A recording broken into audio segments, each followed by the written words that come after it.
አድናቆት ሰገነት ከዝና ማማ ላይ ራስን አውርዶ የንጉሥን ትእዛዝ መተላለፍ ምን ሊያስከትል እንደሚችል ለማወቅ የንጉሥ ናቡከደነጾርን ታሪክ መገንዘብ በቂ ነው። ከንጉሥ ትእዛዝ ትንሽ እንኳን ዞር ቢባል ሞትን በሚያስፈርደው ዘመን ውስጥ ተቀምጦ ያውም በንጉሥ ቤተ መንግሥት ውስጥ ከንጉሥ ግምጃ ቤት እየተካፈሉ እየኖሩ የተቀጠሩበትን የዘፋኝነት ሙያ በመተው ለክርስቶስ መዘመር እንዴት ያለ ዋጋን ሊያስከፍል እንደሚችል ያውቁታል። ዘፈንና ዳንስን መጠጥና መብልን አብዝቶ በሚያዘወትረው በንጉሥ አርያኒዮስ ቤተ መንግሥት ውስጥ ተሰይሞ ከዘፋኝነት ወደ ዘማሪነት በመሸጋገር ወንጌልን ለመስበክ መሞከር ልዩ ድፍረትን ይጠይቃል። እነርሱም ይህንን አድርገውታል። ቅዱስ ፊሊሞንና ቅዱስ አብላኒዮስ። ሰላም እግዚአብሔር ከሁላችሁ ጋር ይሁን።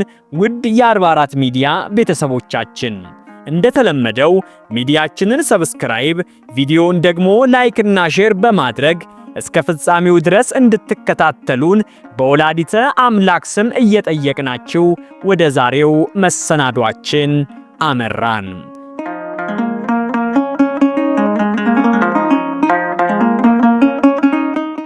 ከዘፋኝነት ወደ ሰማዕትነት።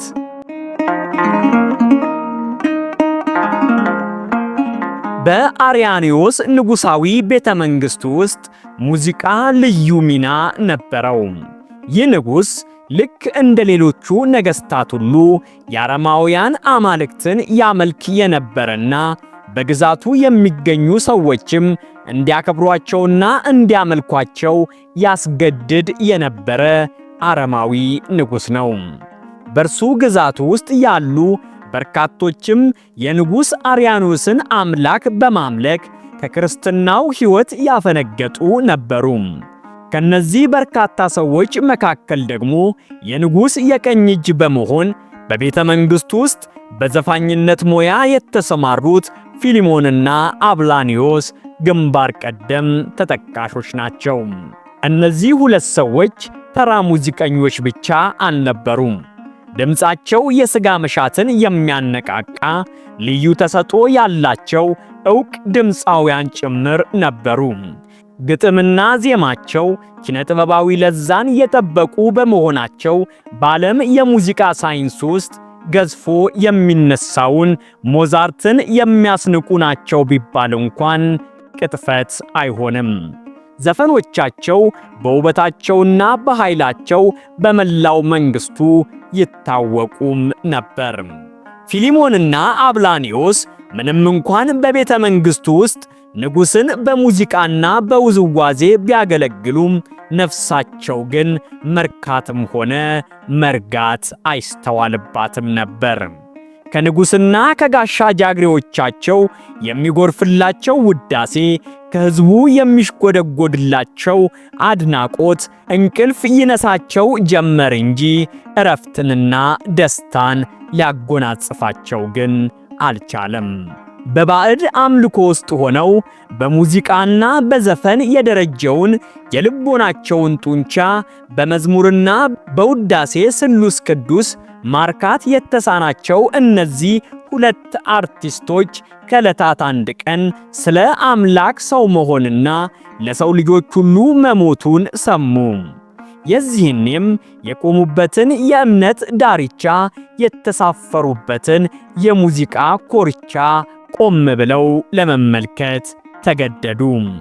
ፊሊሞንና አብላኒዮስ የክርስቶስን ለሰው ልጆች ሁሉ መሞትና የፍቅሩን ጥግ ካደመጡ በኋላ መንፈሳቸው ባንዳች አዲስ መንፈስ ስትቃኝ ያስተውሉ ጀመር። ለንጉሥ አርያኒዮስ ሳይሆን ለክብር ንጉሥ ለኢየሱስ ክርስቶስ መዘመርንና ለስሙ መቀኘትን እንደሻቱ የመጋቢት 7 ስንክሳራችን በግልጽ ተርኮልናል። እናም ቀስ በቀስ ልባቸው በቅድስት ሥላሴ ፍቅር እየተማረከች መጣች።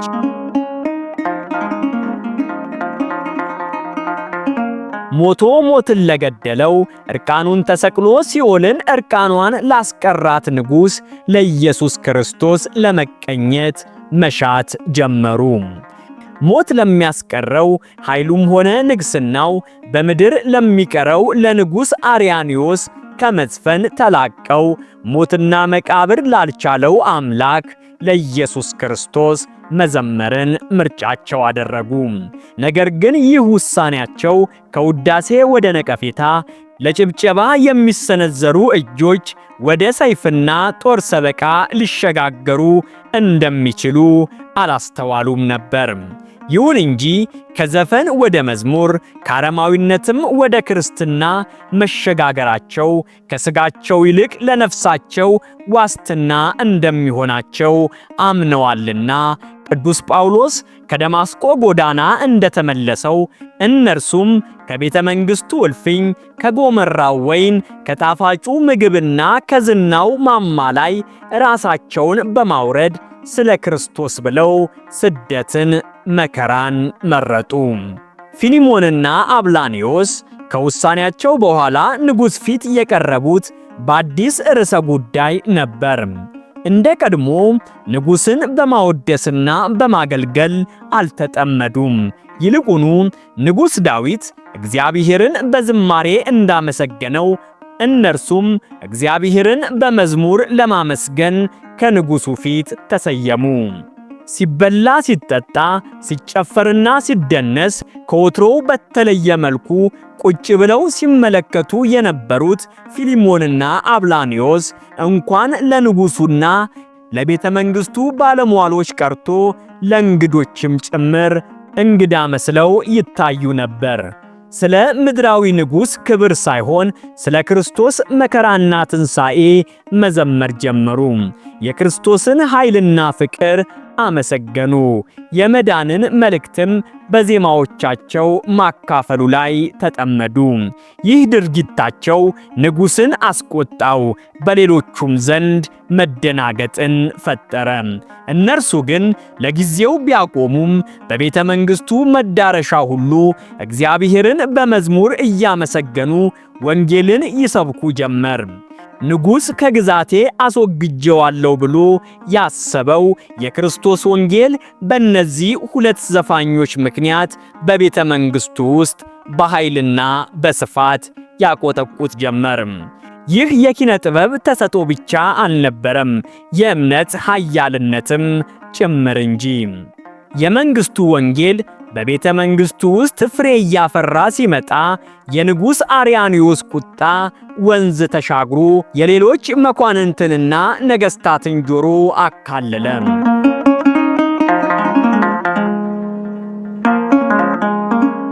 ኢየሱስ ክርስቶስን በመካድም ዳግመኛ ወደ ጣዖት አምልኳቸው እንዲመለሱ ጠየቃቸው። እነርሱ ግን በዚህ ሐሳቡ ሊስማሙለት አልቻሉም። በዚህም ምክንያት የንጉሡ ቁጣ ከቀድሞ ይልቅ ተቀጣጠለ። የመጨረሻ ዕጣ ፈንታቸው ሞት እንደሆነ ቢነገራቸውም ፊሊሞንና አብላኒዮስ ግን ቆራጥ ነበሩ። በክርስቶስ ያገኙትን እውነት መካድ አልቻሉም። በማቴዎስ ወንጌል ምዕራፍ 10 ከቁጥር 33 ላይ በሰው ፊት የሚክደኝን ሁሉ በሰማያት ባለው በአባቴ ፊት እክደዋለሁ የሚለውን የኢየሱስ ክርስቶስን ቃል አስበው በሃይማኖታቸው ጸኑ። ለነሱ ክርስቶስን መካድ የማይታሰብ ነበር። የንጉሡ ቁጣ ብቻ እየጨመረ መጣ። መንፈሳቸውን ለመስበርና ክርስቶስን እንዲክዱ በማሰብ እንዲታሰሩ፣ እንዲገረፉና እንዲሰቃዩ አዘዘ። እነርሱ ግን በዚህም አልተበገሩለትም። ወደ ተዉት የዘፋኝነት ዓለም መመለስም ሆነ ጣዖት ማምለክን አልሻቱምና በእምነታቸው ጸኑ። እስከ መጨረሻ የሚጸና እርሱ ይድናል የሚለው የወንጌል ቃልም ያበረታቸው ነበር። የንጉሡ ጭካኔ ከፍተኛ ቢሆንም የፊሊሞንንና የአብላኒዮስን እምነት ግን አላቀዘቀዘውም። የተቀበሉት ስቃይና መከራ ራሱ የክርስቶስን መከራ ያስተጋባ ነበር።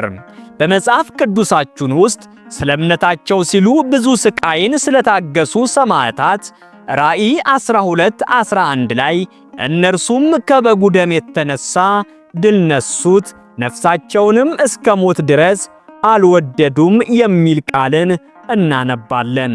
በመጨረሻም ስፍር ቁጥር የሌላቸው ስቃዮችን ከታገሱ በኋላ ቅዱስ ፊሊሞንና ቅዱስ አብላኒዮስ ክርስቶስን ለመተው ፈቃደኛ ባለመሆናቸው አንገታቸው ተቀልቶ መጋቢት 7 ቀን ሰማዕትነትን ተቀበሉ። የቅዱስ ፊሊሞንና የቅዱስ አብላኒዮስ ረድኤት በረከት ይደርብን። ወስብሐት ለእግዚአብሔር ወለወላዲቱ ድንግል ወለመስቀሉ ክቡር።